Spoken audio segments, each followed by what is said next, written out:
Nah, saya ingin lebur ini. Artinya, ikhwan, kita bermasyarakat, kita akan bertemu dengan sekian macam banyak masalah-masalah. Maka apa yang bisa menjadi pelipur lara saat itu? Beriman kepada negeri akhir. Hari ini antum gak bisa balas dendam. Hari ini kita tidak bisa melawan. Maka sesungguhnya nanti kita akan melawan di mana? Di akhirat. Atas fitnah dan tuduhan yang dilancarkan oleh musuh-musuh dakwah. Ya, sebagaimana sekarang guru kami, ya, Ustaz Namizan Qudsiyah hafizahullah. Dan sekaligus saya minta kepada antum, bapak-bapak saya, ya Allah, di dalam doa saya memohon untuk guru saya pribadi, karena dari beliau itu saya banyak mengambil ilmu pengetahuan. Saya nggak apa-apa sebut di sini bapak saya. Sekarang mungkin kembali muncul masalah beliau ketika membahas tentang masalah meminta kepada mayit, tetapi mereka bikin atau mereka framing seolah-olah beliau menghina kuburan, padahal beliau sedang menjelaskan apa? Hukum meminta kepada mayit. Ya, muslim mana yang minta kepada orang yang sudah mati kemudian mengatakan itu boleh? Dan di Al-Qumrah pernah saya bilang bapak saya, kami ini anak Lombok itu bapak saya, itu kalau kita pergi ke kuburan tuh paling tahu tentang kuburan. Itu orang-orang tua kita tuh kalau lebaran bapak saya itu kita dibawa ke kuburan. Itu ada air, kemudian kita dibasuh muka. Apa kata ibu ketika basuh muka? Wahai kakek, berikan cucumu ini kesuksesan. Itu kalimat meminta atau kalimat tawassul? Sekarang saya tanya bapak saya, itu kalimatnya meminta atau tawassul? Meminta.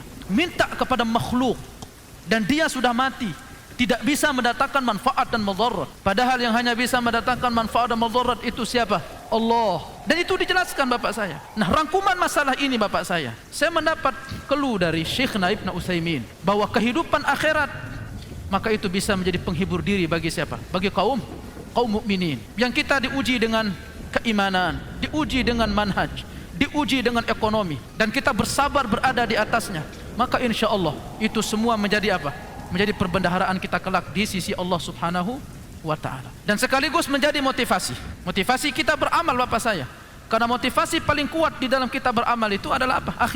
Akhirat. Saya rasa bapak datang sekarang ngaji ke sini itu bukan karena mengharap uang. Gak ada ceritanya pengajian salafi itu antum pulang kemudian antum dikasih uang sebagaimana yang dituduhkan oleh sebagian ahli bid'ah. Itu sampai saking bencinya sama dakwah salaf sampai membuat berita-berita palsu tentang salafiyah. Sampai saya pernah dengar ya, kalau salafi itu kalau ngaji nanti murid-muridnya diberikan 20 juta setiap orang. Antum 3 kali ngaji itu bisa beli expander itu. Kalau ngaji di mana? Ngaji di salafi. Kira-kira masih, saya pun sampai sekarang masih pakai motor bapak saya. Mungkin antum bilang, ini ustadznya salafi loh ini. Saya masih pakai motor. Saya nggak ada uang buat beli mobil. Saya nggak pernah digaji sama Saudi. Saya nggak pernah dikasih uang sama Saudi.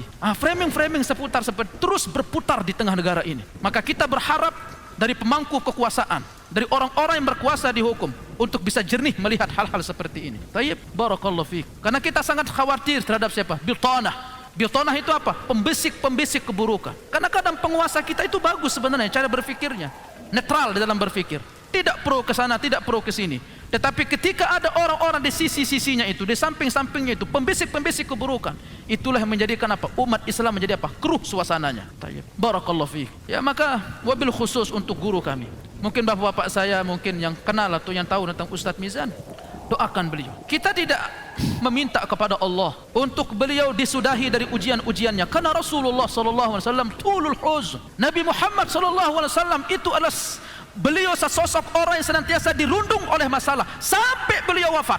Ya atau tidak? Ujian demi ujian, ujian demi ujian, ujian demi ujian. Kita tidak minta untuk dikurangi ujian, tetapi kita minta untuk dikuatkan di atas ujian. Ini yang kita minta. Kalaupun mungkin beliau berujung di penjara atau apapun itu, tetapi Allah kuatkan fisiknya dan Allah teguhkan di atas agamanya dan diteguhkan di atas manhajnya.